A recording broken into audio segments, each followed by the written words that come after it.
एक गांव में मोहन नाम का पहलवान रहता था, जिसके पास 5 भैंसें थीं। दिन भर भैंसों की देखभाल करना और उनका दूध पीना ही मोहन की दिनचर्या थी। भैंसों का दूध पीते रहने के कारण वह काफ़ी पहलवान हो गया था। मोहन अपने बचाव और सहारे के लिए एक लोहे की छड़ हमेशा साथ रखता था। इस कारण कोई भी मोहन को एक बार देख लेता तो उसके हष्ट-पुष्ट काया व शक्तिशाली शरीर को देखकर डर जाया करता था। मोहन का पूरी दुनिया में कोई नहीं था, तो उम्र बढ़ने के साथ उसे अपनी शादी की चिंता सताने लगी थी। इसीलिए वह अक्सर लोगों से पूछा करता था कि उसकी शादी कहाँ और किससे होगी। लोग उसे देखकर डर जाते व उसके सवाल का जवाब ना दे पाते थे। इस पर मोहन उनके साथ मारपीट किया करता था, जिसके चलते लोगों ने उस रास्ते से ही गुजरना बंद कर दिया था। एक बार किसी दूसरे गांव का एक ब्राह्मण और एक हमाम किसी विवाह समारोह में शामिल होने जा रहे थे। रास्ते में उन्हें मोहन मिल गया। मोहन ने ब्राह्मण को देखा। उसने दोनों को अपने पास बुलाते हुए कहा कि आप तो मुझे ज्ञानी नजर आते हो, बताइए मेरी शादी कब और कहाँ होगी। इस तरह पहलवान का सवाल सुनकर दोनों ठिठक गए। हमाम काफ़ी चतुर था। उसने सोचा कि अगर हम इससे बहस करेंगे तो इसके बल के आगे हमारा कोई मुकाबला नहीं। हमाम को एक तरकीब सूझी और उसने दूर एक ताड़ के पेड़ की ओर उंगली से इशारा करते हुए कहा कि आपकी शादी वहीं होगी। हमाम की बात सुनकर मोहन फूला नहीं समाया और प्रसन्न होकर उसने अपनी 5 भैंसें दोनों को दान में दे दी और ताड़ के पेड़ की दिशा में चल पड़ा। उस ताड़ के पेड़ के पास एक महिला अपने पति व एक बच्चे के साथ रहती थी। उसका पति बड़ा ही धूर्त व आलसी किस्म का शख्स था और उसे बात बात पर झूठ बोलने की आदत थी। इस वजह से वह महिला अपने पति से बेहद परेशान थी। काफ़ी दूर तक पैदल चलने के बाद जब मोहन ताड़ के पेड़ के पास पहुंचा तो वह औरत घर के बाहर निकली। घर के आंगन में प्रवेश करते हुए मोहन लड़खड़ाकर गिर पड़ा और उसका एक हाथ औरत के गाल पर तमाचे की तरह लग गया। औरत को लगा कि पहलवान जरूर उसके पति को जानता होगा। अपने एक हाथ से गाल मलते हुए औरत ने पहलवान को अतिथि कक्ष में बैठने के लिए कहा और उसे जलपान कराने लगी। इतने में औरत का पति वहां पहुंच गया। एक पराये मर्द के साथ अपनी पत्नी को देखकर वह गुस्से से मोहन की ओर इशारा कर पत्नी से पूछने लगा कि यह शख्स कौन है। औरत ने डरते हुए कहा कि उसे लगा कि वह परिचित है, इसीलिए उसने उसे भीतर आने दिया। अपनी पत्नी की बात सुनकर वह शख्स और भी ज़्यादा क्रोधित हो गया और लड़ने के लिए मोहन की ओर झपका। शख्स को रोकने के लिए मोहन ने अपने लोहे की छड़ उसके सर पर रख दी, जिससे वह आदमी मर गया। यह सब दृश्य देखकर उसकी पत्नी रोने लगी।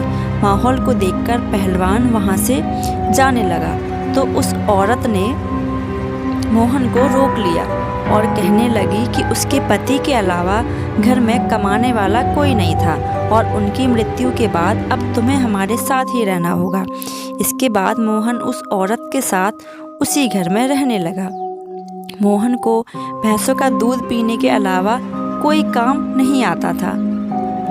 ऐसे में कुछ दिन बाद जब घर का राशन खत्म होने लगा तो महिला ने उससे कहा कि वह बाहर जाकर कुछ कमाकर लेकर आए या फिर राजा के पास जाकर खेती के लिए जमीन मांग ले, ताकि वह खेती कर अपना भरण पोषण कर सके।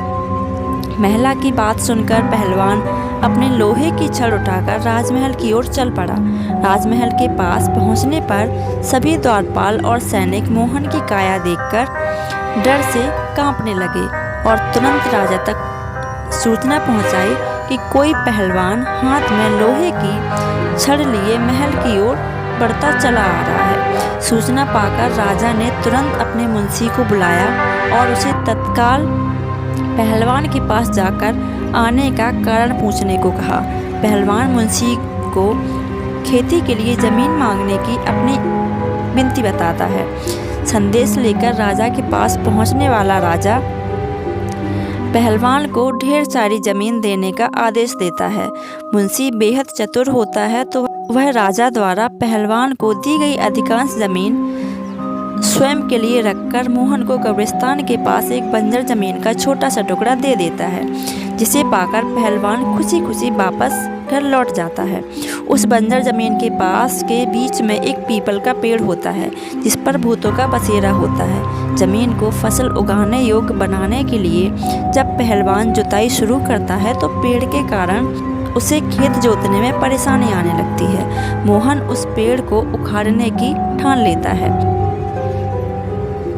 और अपनी लोहे की छड़ से उस पर प्रहार करता है, जिससे करीब 150 भूत पेड़ से नीचे गिर जाते हैं और गुस्से से पहलवान की ओर लड़ने के लिए दौड़ते हैं। पहलवान अपनी छड़ से सभी भूतों के छक्के छुड़ा देता है। पहलवान से जीतना असंभव जानकर भूत मोहन के सामने पेड़ न काटने की गुजारिश करने लगते हैं। भूतों ने कहा, यह हमारा घर है, हम कई साल से यहाँ रह रहे हैं, हमारे घर को मत उजाड़ो। भूतों ने इसके बदले खेतों में काम करके उपज मोहन के घर पहुँचाने का प्रस्ताव रखा। मोहन को भूतों पर दया आ जाती है और वह उनका प्रस्ताव स्वीकार कर लेता है। इसके बाद से भूत समय समय पर पहलवान के घर फसल पहुँचाने लगते हैं। एक बार उन भूतों का गुरु उनसे मिलने आता है। सभी भूतों को दुबला पतला व कमज़ोर देखकर वह उनकी दुर्दशा का कारण पूछता है। भूतों से पूरा वृत्तांत सुनकर गुरु पहलवान को सबक सिखाने की ठानता है और उसके घर की ओर चल पड़ता है। भूतों का गुरु एक बिल्ली का रूप धारण कर पहलवान पर हमला करने की योजना बनाता है। उन दिनों पहलवान के घर पर रोज एक बिल्ली रसोई में घुसकर सारा दूध पी जाती थी, जिससे वह काफ़ी परेशान हो गया था। उस दिन पहलवान भी उस बिल्ली को सबक सिखाने के लिए दरवाजे के पीछे छिपकर बिल्ली का इंतजार कर रहा होता है। जैसे ही बिल्ली के रूप में भूतों का गुरु कमरे में प्रवेश करता है, पहलवान उस पर प्रहार कर देता है। पहलवान के प्रहार से भूतों के गुरु की कई हड्डियां टूट जाती हैं और वह अपने असली रूप में आकर अपनी जान बख्शने का निवेदन करने लगता है। मोहन ने भूतों के गुरु को छोड़ने पर खुद के लिए सजा चुनने के लिए कहा। ऐसे में भूतों के गुरु ने कहा कि उसे बख्शने पर वह राशन की मात्रा दुगनी कर देगा। भूतों के गुरु की इस बात पर कुछ देर विचार करने के बाद पहलवान उसे छोड़ देता है। पहलवान के घर से निकलकर भूतों का गुरु सीधे अपने शिष्यों के पास जाता है। शिष्यों के पूछने पर वह उन्हें पूरा वृत्तांत बताता है और कहता है कि अब से पहलवान के घर भेजने वाले राशन की मात्रा दुगनी करनी होगी। तो इस कहानी की शिक्षा है कि अगर आपका भाग्य बलवान हो तो विपत्तियां भी अक्सर में बदल जाती हैं। तो आई होप आपको मेरा वीडियो पसंद आया होगा। अगर वीडियो पसंद आया हो तो वीडियो को लाइक कीजिए, चैनल को सब्सक्राइब कीजिए। चलिए मिलते हैं अगले वीडियो में, तब तक के लिए धन्यवाद।